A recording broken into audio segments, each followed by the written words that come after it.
Hey, this is Monotrox, and welcome to the second video on our Blender tutorial series. This time around, we're going to be making the glass that we saw in the image in the first tutorial. So, in order to start doing that, just select this central cube here by right-clicking on it, press X to delete, and click Delete. We're going to hold Shift and press A to create a mesh cylinder.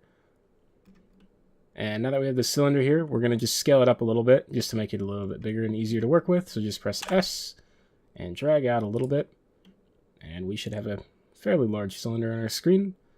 And now that we want to add a little bit more detail to this and modify it in a little bit more precise manner, we want to go into edit mode. And to do that, just hold tab, drag over to the right, let go of tab, and we should be in edit mode. And you can see here now we can select each individual vertice and move them however we want to.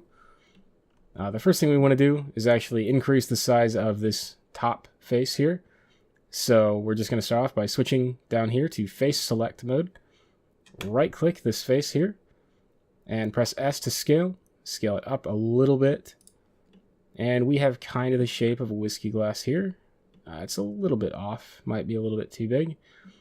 The easiest thing we can do to correct this is just drag this bottom face down a little bit by right clicking on it to select it. Click this blue arrow, drag down a little bit, and we have a little bit better of a shape here. The next thing we want to do is actually add a little bit of a domed shape to the bottom of this glass just to make it a little bit nicer, I guess. So what we're going to use for that is to use the extrude tool. And the extrude tool just extends a face in a given direction.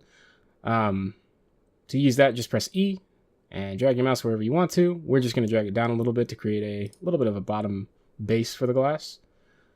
The next thing we want to do is extrude, but don't drag your mouse anywhere. Just left click without moving it. Press S to scale and scale it in a little bit. And we're just going to do this a few times. So just repeat that same action until we have something that looks kind of like this. And to create this dome shape, what we're going to use is something called proportional edit. If you go down here, click this button here, and just click enable, it'll turn on what's called proportional edit, which basically drags all the faces around it with it in a proportional manner. So when I click this blue arrow here to drag this face up, you'll see a little bit of a circle form around the mesh. So, and you can see as I drag this, a lot of the faces are being dragged with it. If I scroll forward, it'll actually reduce that region that it pulls with it.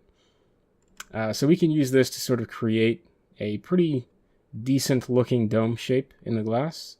To see exactly where we're pulling this to, we can use this camera thing to switch it to the front view. Then hold Z, drag to the right.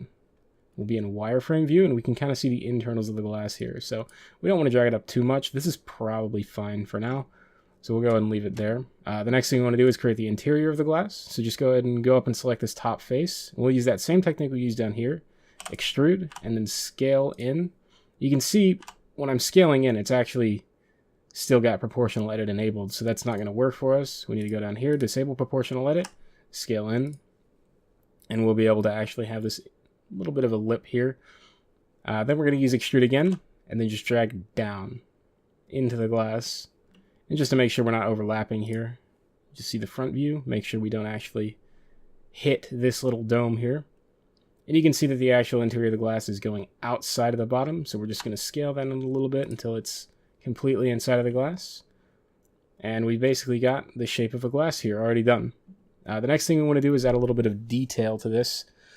But we're not going to really have any time to do that in this video. So in the next video, we will add a little bit more detail to the outside of the glass. For now, we can check out what our glass looks like just by checking out this camera view here. So if we hit render, we'll be able to see this sort of glass. It doesn't look glass for now. We'll materialize it later when we actually create a full render of this image. But for now, we have the shape of the whiskey glass pretty much set in stone. We just need to add some more detail, add the liquid, and add the ice cubes, and we'll be good to go. So I'll see you guys in the next video when we actually cover adding a little bit more detail to the glass.